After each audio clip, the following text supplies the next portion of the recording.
ठीक है। आज माइक्रोब्स इन ह्यूमन वेलफेयर नया टॉपिक चालू हुआ।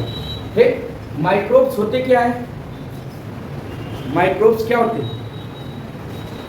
माइक्रोब्स क्या होते हैं? Microbes are the organism that we can not see with the help of naked eyes, जिनको हम अपने नंगे आंखों से नहीं देख सकते, उन्हीं को क्या कहते हैं? Microbes. Which we can only see through microscope. Microscope की मदद से हम लोग सूक्ष्मदर्शी यंत्र की मदद से हम लोग सूक्ष्म जीवों को देख सकते हैं। ठीक, उन्हीं को माइक्रोब्स बोलते हैं। ठीक, माइक्रोब्स इन ह्यूमन वेलफेयर में हम इसको 6 पार्ट में डिवाइड किए हैं। ठीक, 6 पार्ट में हमने डिवाइड किया है। कुछ हाउस होल्ड प्रोडक्ट्स होते हैं। ठीक, हाउस होल्ड प्रोडक्ट्स जैसे कर्ड फॉर्मेशन, कहीं ना कहीं ये भी बैक्टीरिया के कारण होता है। ठीक, उसमें कौन सा बैक्टीरिया होता है? लैक्टोबैसिलस ना, लैक्टोबैसिलस बैक्टीरिया। ठीक, इडली एंड डोसा, कहीं ना कहीं हम लोग चावल से इडली डोसा तैयार करते हैं ना, इडली और डोसा कहीं ना कहीं ये इन्वायरमेंटल बैक्टीरिया प्रोडक्ट्स होते हैं। इन्वायरमेंट में कहीं चावल और दाल को हम भिगो के रखते हैं और कहीं ना कहीं फ्रेगमेंटेशन होने के लिए उसको छोड़ देते हैं। ठीक, और वो डिकम्पोज होता है इन्वायरमेंट की मदद से, कहीं ना कहीं बैक्टीरिया इन्वायरमेंट से आते हैं और इसमें डिकम्पोज करते हैं। वैसे ही टेडी एक साउथ का प्रोडक्ट है, ये भी कहीं ना कहीं घरों का ही प्रोडक्ट है। और ब्रेड माउल्ड, ठीक, ब्रेड्स जो बेकरी में हम लोग ब्रेड्स वगैरह तैयार करते हैं, कहीं ना कहीं ये भी फ्रेगमेंटेशन के कारण ही होता है, फ्रेगमेंटेशन के कारण ही ब्रेड भी तैयार होता है। ठीक, और साथ ही साथ इंडस्ट्रियल प्रोडक्ट्स। इंडस्ट्रियल प्रोडक्ट्स क्या क्या होंगे? जैसे कहीं ना कहीं जो अल्कोहल वगैरह होते हैं, ये भी तो फ्रेगमेंटेशन के कारण ही होते हैं। जो जितना पुराना अल्कोहल होता है वो उतना महंगा होता है, कॉस्टली होता है वाइन।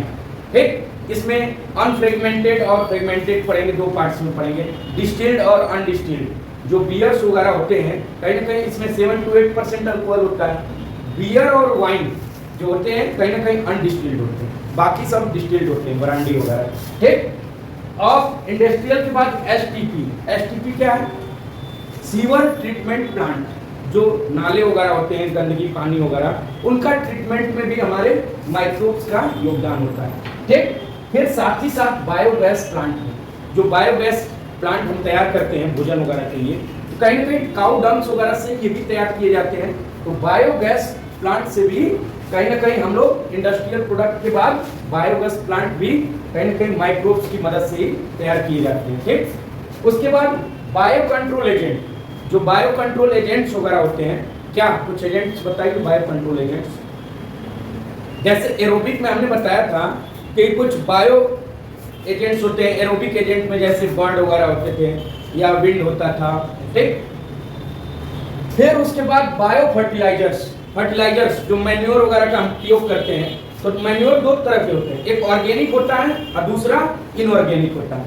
ऑर्गेनिक मैन्योर कहीं ना कहीं हम लोग इन्हीं बायो फर्टिलाइजर्स की मदद से तैयार करते हैं। कुछ जो कीड़े वगैरह होते हैं, बैक्टीरिया, वो कहीं ना कहीं यहाँ कोगुलेट करते हैं और उससे फर्टिलाइजर तैयार होता है। तो ये हम लोग कहीं ना कहीं बेसिकली खेतों वगैरह में तैयार करते हैं। और जो केमिकल्स प्रोडक्ट होते हैं, कहीं ना कहीं जो केमिकल फर्टिलाइजर होता है वो इंडस्ट्री वगैरह में तैयार होता है, जैसे डाई, यूरिया, ये सब केमिकल फर्टिलाइजर्स हैं। ठीक, तो हम लोग बायो फर्टिलाइजर पढ़ेंगे क्योंकि हम लोग माइक्रोब्स को पढ़ रहे हैं। ठीक, वह उसके बाद मैंने पहला हाउस होल्ड प्रोडक्ट में लिखवाया कर्ड।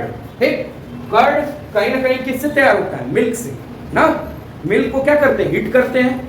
हीट करने के बाद उसको ठंडा होने के लिए छोड़ देते हैं। अब फिर ठंडा होता है तो कहीं ना कहीं हम उसमें इनोकुलम डालते हैं। इनोकुलम का मतलब छोटे लिटिल अमाउंट में हम लोग कहीं ना कहीं कर्ड का पार्ट डालते हैं। ठीक, उससे क्या होता है? कहीं ना कहीं लैक्टिक एसिड एक्टिवेट हो जाता है, लैक्टिक एसिड कहीं ना कहीं प्रोड्यूस होने लग जाता है। इस लैक्टिक एसिड की मदद से कहीं ना कहीं protein coagulate partially digested and curd का फॉर्मेशन होता है। और दूध और दही में देखा जाए तो सबसे डाइजेस्टिव कौन होता है? दही होता है ना, क्योंकि इसमें बैक्टीरिया फ्रेगमेंट किए रहते हैं और कहीं ना कहीं उन्हीं के कोगुलेशन की वजह से lactobacillus millions of bacteria lactic acid के फॉर्म में सिक्रेट होते हैं और ये हेल्दी बैक्टीरिया होते हैं। कैसे बैक्टीरिया होते हैं? Healthy bacteria, good for health. तो लैक्टोबैसिलस बैक्टीरिया कहीं ना कहीं कर्ड फॉर्मेशन में हेल्प करता है हमारा। नेक्स्ट पढ़ेंगे हम लोग इडली एंड डोसा। साउथ का पॉपुलर इंग्रेडिएंट्स है इडली एंड डोसा। इडली एंड डोसा ये किससे तैयार किया जाता है? मान लीजिए एक बाउल लेते हैं।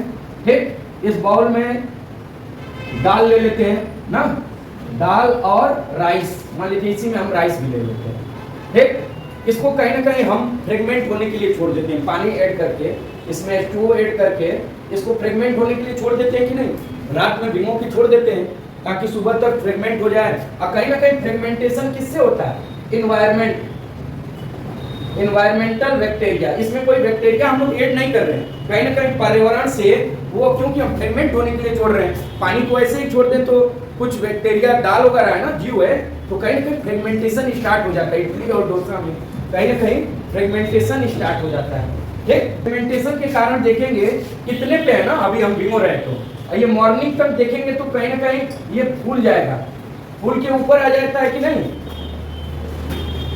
फ्रेगमेंट हो जाता है तो कहीं ना कहीं फूल जाता है ना, स्वैलन हो जाता है, और फूल के कहीं ना कहीं माइक्रोब्स बाहर से इसमें आए हैं, बाहर से माइक्रोब्स की मदद से ये तैयार हो रहा है, एनवायरनमेंट में नेचर से ये माइक्रोब्स को प्राप्त करता है। लेकिन हम लोग लैक्टोबैसिलस में ऐड किए, ठीक, तब जाके ये दही तैयार हुआ है, लेकिन इसमें बाहर से एनवायरमेंटली नेचर से ये बैक्टीरिया आ रहा है और कोगुलेट करके ये इडली और डोसा का इंग्रेडिएंट तैयार हुआ है, ना कि इडली डोसा।